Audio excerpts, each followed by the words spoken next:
E o som desses bonitões, de fato, atravessaram corações, ou não, gerações também. O mesmo acontece com a nossa cultura. Registros históricos são mantidos e nos conectam ao passado. Nós vamos agora falar sobre um contexto europeu no final do século XIX, a Belle Époque, que foi um período cultural de triunfo da sociedade capitalista, ratificada pelas conquistas materiais, tecnológicas daquela época.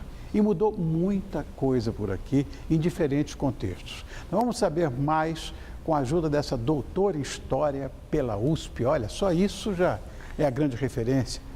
Tem 22 livros publicados, é jornalista, vários prêmios, entre eles o Jabuti.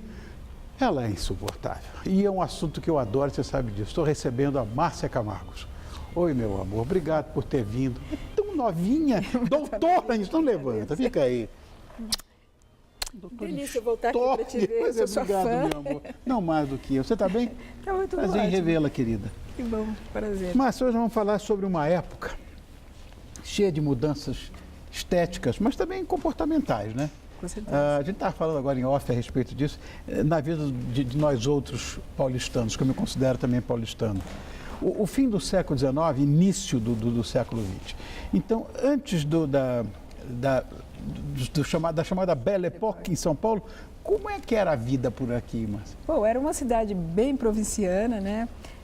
Com apenas 240 mil almas, 83 carros circulando, conduzidos por choferes assim, muito bem paramentados, de luvas e bonés.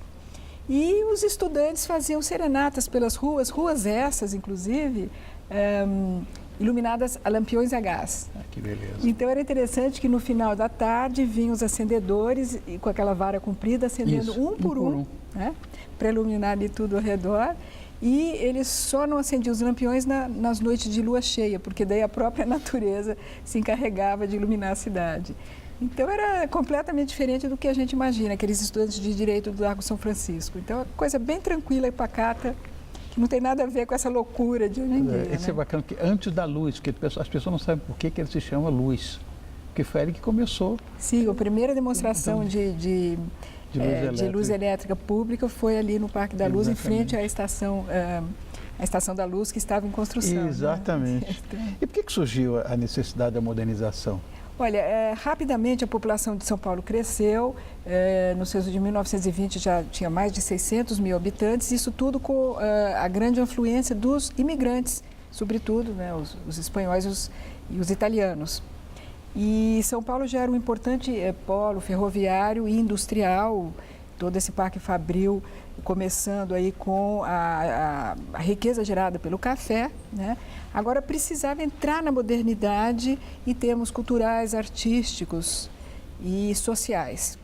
E aí houve assim, os 4 prefeitos da Belle Époque, o Antônio Prado, o Barão do Prá, o Washington Luiz e o Firmiano Prado, que dotaram a cidade dos equipamentos culturais condizentes com aquela vocação de futura metrópole.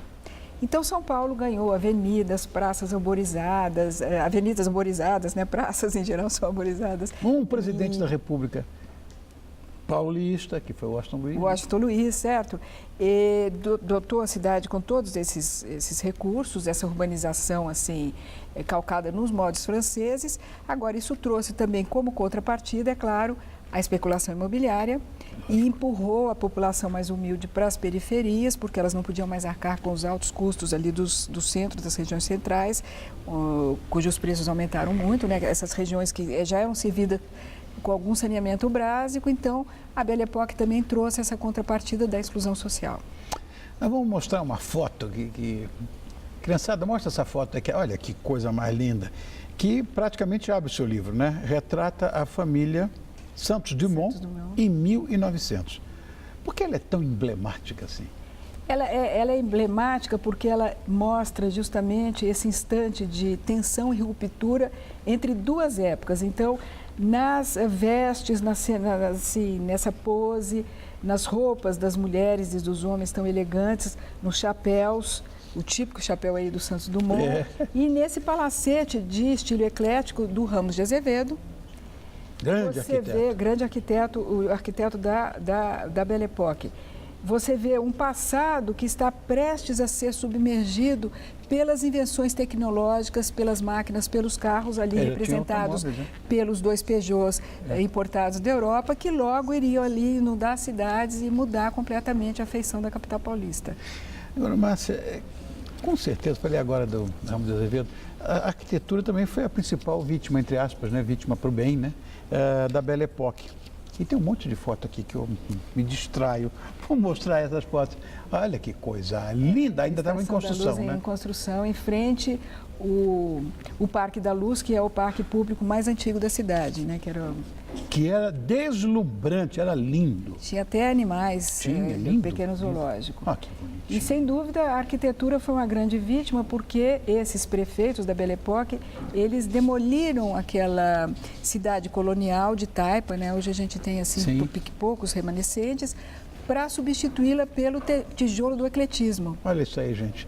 Nós isso estamos é a Avenida aqui. Paulista com os ligros... Sim, na Avenida Paulista, com os casarões dos Barões do Café, que depois se transformaram nos industriais. Aqui nós estamos no morro, né?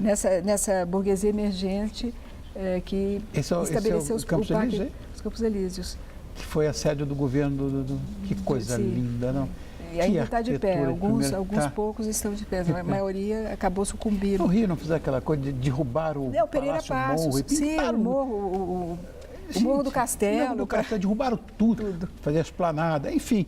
É verdade que com a chegada da luz elétrica o cenário ganhou um ar diferente, porque aquela coisa romântica do lampião e tal. Sim. E o que representou esse avanço para nós outros paulistanos aqui na época? Tudo mudou, né, com a chegada da energia elétrica, porque abriram-se as portas dos salões, houve o cinematógrafo que precedeu o cinema. Ai, que coisa linda. Enfim, as pessoas não tinham mais medo de sair às ruas, porque havia iluminação pública.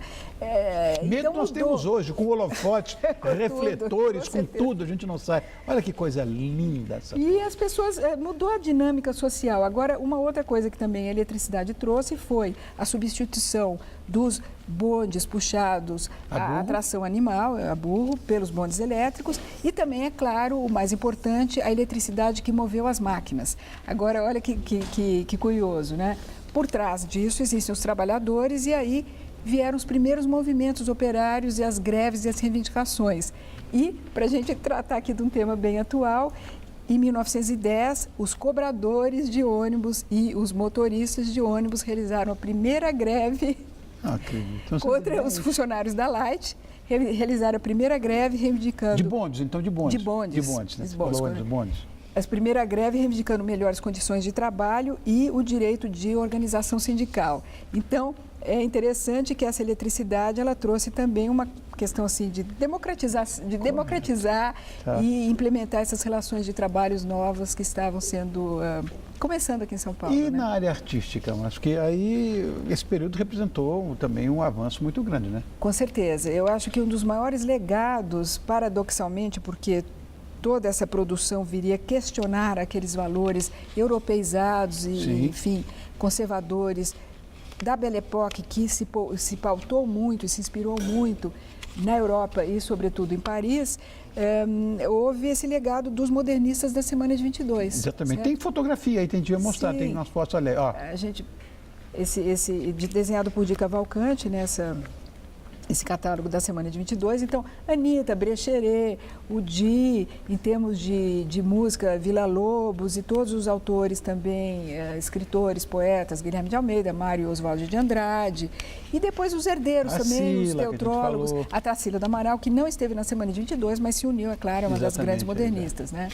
E os teatrólogos, que depois, inclusive, Tones Filho, Oduvaldo Viana Filho, e o próprio José Celso Martinez Correia, que também é um herdeiro, de alguma forma, tributário desse grupo, claro. Não, mas ele é um herdeiro, porque deixou um legado, né? Nada foi como antes, depois da Semana de 22, assim, houve uma transformação muito grande na cidade. Agora, apesar de todas as contribuições que a gente pode dizer positivas, infelizmente, nem tudo foi preservado. Isso é uma coisa que me incomoda profundamente. Com certeza. O que a cidade não conseguiu manter, né, nessa época? A cidade não conseguiu manter muita coisa, porque da mesma maneira que durante a Belle Époque foram destruídos aqueles testemunhos da cidade colonial, o mesmo aconteceu depois, né? E o escritor Antônio de Alcântara Machado, ele tem uma frase que é excelente, que ele diz que as construções em São Paulo duram menos do que a vida de um ser humano. É fato? Não é? Isso é fato. É fato. E o Caetano, né, que São Paulo que constrói e destrói coisas belas, é meio autofágica, assim. E há alguns exemplos muito importantes, a própria Vila Quiral do senador Freitas Vale, um salão artístico e literário que congregava todos os modernistas, o Colégio Desoazô, do Vitor do Bugrá, que foi inaugurado na virada do século 1901. Minha sogra estudou lá no Desoazô. Eu conheço. A tia Ruth estudou no Desoazô. Exatamente, era um ponto, assim, enfim, de cultura de São Paulo. Essa tia tem 102 anos, está viva. Está viva, aí olha aí. Bacana, e vendo o programa, vendo a gente agora. Com certeza, ela esteve lá, ele funcionou até mais ou menos 69 e foi criminosamente demolido em 1974, porque era um dos únicos remanescentes do estilo meio Art Nouveau de São Paulo. De Dubugar. Que fez a casa onde hoje é o Conjunto Nacional. Com certeza, entendeu? Então tudo desapareceu. Colibri veio aqui no programa. Então, falar. Poucos remanescentes, porque a Belle Époque, ela é a fase do Ramos de Azevedo. O escritório do Ramos de Azevedo dominava o cenário nas construções particulares dos palacetes e nos edifícios públicos. Esses poucos e raros exemplos de Art Nouveau desapareceram do mapa, uma pena, e hoje em dia, inclusive, onde esteve o Desoazô, há aquela tentativa de fazer o Parque Augusta, né? Aquele movimento todo, que eu acho muito legítimo e tomara que dê certo. Também estou torcendo para isso. Então... O que eu faço, Márcia? Agradeço você. Olha, a gente vai acabar o programa, eu vou continuar conversando contigo. Quero mostrar o livro, mais uma vez o livro, olha que beleza, que eu ganhei autografado. Autografado. Esse livro é importante só citar que da Companhia de Energia e Saneamento, com a pesquisa muito grande do Miguel Belle Époque na Garoa. Zioli, Isabel Félix e do Carlos Turdera, que escolheram no acervo de 260 mil fotos as 100 principais, assim, o creme de la creme, para constar desse livro. Então, eu queria agradecer a colaboração do Carlos Turdera e de todos esses outros pesquisadores que ajudaram a fazer esse livro aí. Ai, meu Deus, obrigado, meu amor, mais uma vez. Eu é que agradeço, obrigado, uma delícia. Adoro, também adoro. Oh, falta boa, né?